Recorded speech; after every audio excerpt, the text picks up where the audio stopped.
Yes, Trump did do good things in his presidency. He also did bad things, just a little more stealth than, let's say, Joe Biden. You guys do know that 2 weeks to slow the spread started under Trump. And we're going to assume that he knew everything about COVID like it's coming out now, like when they knew before it actually started. Trump knew this essentially was a bioweapon. He knew that it was all overblown, and we didn't have to stay in the house for a year and a half, but we did. He knows about Bill Gates in Africa and the vaccines and Planned Parenthood. He knows all about that stuff. So what'd he do? He just Operation Warp Speed the vaccine. Get it to us in 4 days. Thank you. Appreciate that. Mom's dead. What other blessings did Trump bestow upon us? Well, he signed a declaration of emergency, which actually signed the government over to the control of FEMA. That's in the contracts. It's in the paperwork. The president works through FEMA, under FEMA. So FEMA is in control, okay? Now, what can FEMA do? Well, they can deem our land unfit to inhabit. Maybe if a train derails, down the road from it, and they just burn off billions of gallons of chemicals, and our air just can't breathe, can't drink anymore. FEMA says, gotta go. By the way, they can take your food, they can take your transportation, they can take your supplies, they can detain you without a warrant. Thank you, Trump. We're in martial law pretty much right now. He even had a press conference where he said, we had old laws, they don't work in mass situations, so we have new regulations, which allows us to have new laws. Ooh.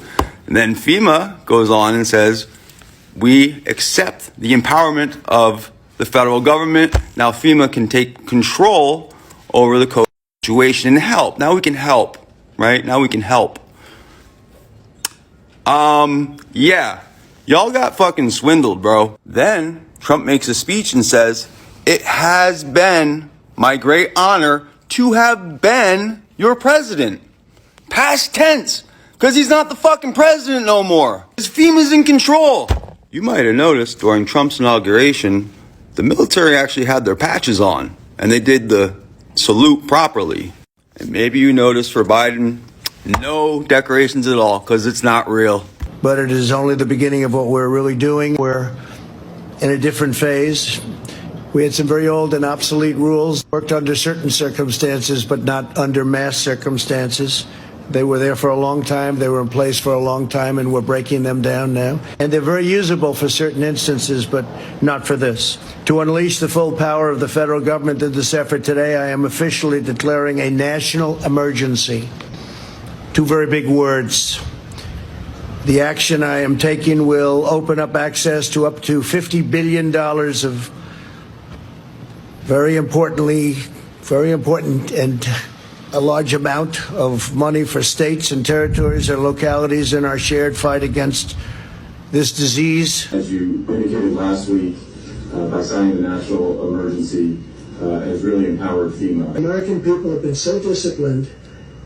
It's been my honor to be their president. I've said it before, I'll say it again, I'll say it always. It's been my great honor to have been their president. I was looking at Biden's inauguration again, and I noticed none of the military had any ranks or honors on their jackets. So I decided to go back and look at other past inaugurations, and I noticed Bush, they had their ranks on their jackets. I looked at Obama. This isn't actually the inauguration, but it is a laying of the wreath.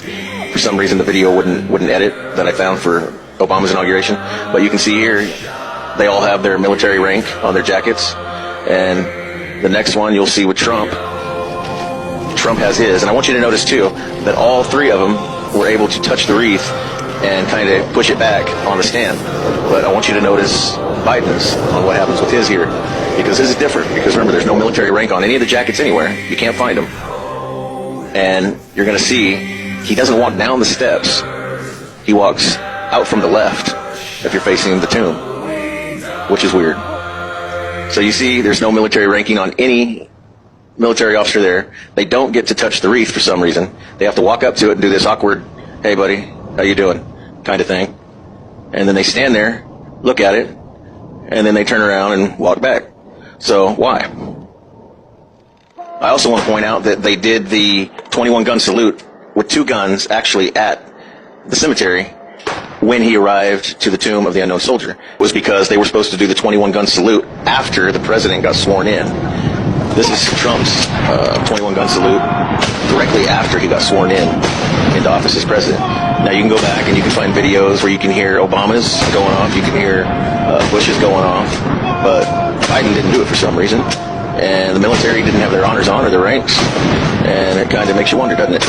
Now, I want to read this about the 21 gun salute. It says, in accordance with the ceremonial standard operating procedure of the 3rd U.S. Infantry, i.e. the Old Guard, the various gun salutes are assigned as follows. Each round in a given salute is fired one at a time. The number of cannon used in a battery depends upon the intervals between each round fired. Now, I want you to notice that Trump had 4 cannons fired.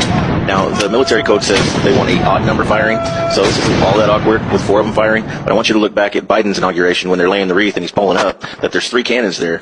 2 are actually firing every 6 seconds, which will bring it to 2 minutes and 6 seconds by the time it's all done. Now, this is interesting here. A 3-gun battery firing 2 of its guns with 5-second intervals between rounds and 1 gun remaining at the ready in case of a misfire. Such a battery would be used at an armed forces full honors funeral or for a state arrival ceremony of a foreign dignitary at the Tomb of the Unknowns in Arlington National Cemetery.